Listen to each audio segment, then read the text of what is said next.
ಈ ಘಟಿಕೋತ್ಸವಕ್ಕೆ ಇನ್ನೊಂದು ಬಹಳ ಮಹತ್ತರವಾದಂಥ ಹಿನ್ನೆಲೆ ಅಂದರೆ 60ನೇ ವರ್ಷದ ವಿಶ್ವವಿದ್ಯಾನಿಲಯದ ಫೌಂಡೇಶನ್ 60 ವರ್ಷಗಳನ್ನು ತುಂಬಿಸಿರುವಂಥ ಈ ವಿಶ್ವವಿದ್ಯಾನಿಲಯದ ಘಟಿಕೋತ್ಸವವನ್ನು ನಾವು ಆಚರಣೆ ಮಾಡ್ತೀವಿ.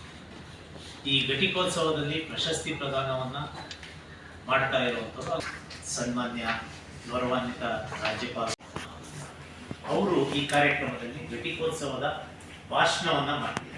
ವಿಶ್ವವಿದ್ಯಾನಿಲಯದ 19 ಚಿನ್ನದ ಪದಕಗಳು ಹಾಗೂ 49 ದಾನಿಗಳ ಚಿನ್ನದ ಪದಕ, 12 ಆವರಣದ ಚಿನ್ನದ ಪದಕ ಮತ್ತೆ 1 ಕೃಷಿ ವಿಶ್ವವಿದ್ಯಾನಿಲಯದ ಕ್ರೀಡಾ ಚಿನ್ನದ ಪದಕ ಹಾಗೂ 16 ದಾನಿಗಳ ಚಿನ್ನದ ಪದಕ ಪ್ರಶಸ್ತಿ ಪ್ರದಾನ ಪತ್ರಗಳನ್ನು 20 ವರ್ಷದಲ್ಲಿ ಅತಿ ಹೆಚ್ಚಿನ ಚಿನ್ನದ ಪದಕ ಪಡಿತಾ ಇರುವಂಥ ವಿದ್ಯಾರ್ಥಿ ಹೆಸರು ಪ್ರೇಮ್ ಕುಮಾರ್ ಅಂತ ಹೇಳಿ. ಆ ವಿದ್ಯಾರ್ಥಿ ಕೃಷಿ ಮಹಾವಿದ್ಯಾಲಯ GKV ಬೆಂಗಳೂರಿನಿಂದ ಸರಾಸರಿ 9.102 CGPA ಮೂಲಕ ತಮ್ಮ OGPA ಮೂಲಕ ಅತಿ ಹೆಚ್ಚು ಉನ್ನತ ಶ್ರೇಣಿಯಲ್ಲಿ ಪಾಸ್ ಆಗಿರೋದ್ರಿಂದ ಅವರಿಗೆ ಹೆಚ್ಚು ಚಿನ್ನದ ಪದಕಗಳು ಬರ್ತಾ ಇದೆ. ಶೇಕಡಾವಾರು ಅಂಕಗಳನ್ನು ತಗೊಂಡಾಗ ಅದು 91% ಆಗ್ತಾ ಇದೆ.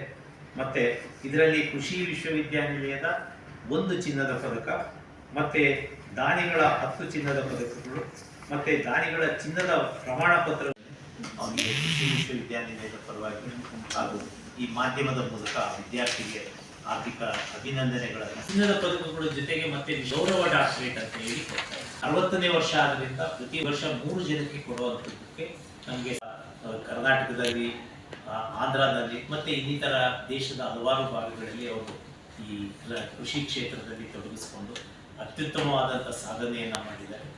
ಹಳೆಯ ವಿದ್ಯಾರ್ಥಿ ಈ ಮಟ್ಟಕ್ಕೆ ಬೆಳೆದಿರೋದು ಮತ್ತೆ ಕೃಷಿ ಕ್ಷೇತ್ರಕ್ಕೆ ಕೊಟ್ಟಿರುವಂಥ ಕೊಡುಗೆಯನ್ನು ಗಮನಿಸಿ ಈ ಆಯ್ಕೆ ಸಮಿತಿಯವರು ಅವರನ್ನು ಈ ಬಾರಿಯ ಗೌರವ ಡಾಕ್ಟರೇಟ್ ಶಿಫಾರಸು ಮಾಡಿ, ಅದು ಅಂದರೆ ಮೊದಲನೇ ಬಾರಿ ಏಪ್ರಿಲ್ನಲ್ಲಿ ಗ್ರೀನ್ ಹೌಸ್ ಅನ್ನು ಮಾಡಿ ಒಂದು ಉದ್ದಿಮೆಯನ್ನು ಪ್ಲೇಸ್ಮೆಂಟ್ ಸೆಲ್ ಅನ್ನು ಪ್ರಾರಂಭ ಮಾಡಿದ್ದೀವಿ. ಆ ಪ್ಲೇಸ್ಮೆಂಟ್ ಸೆಲ್ನಲ್ಲಿ ಹುಡುಗರು ರಿಜಿಸ್ಟರ್ ಮಾಡಿಸ್ಕೊಳ್ತಾರೆ.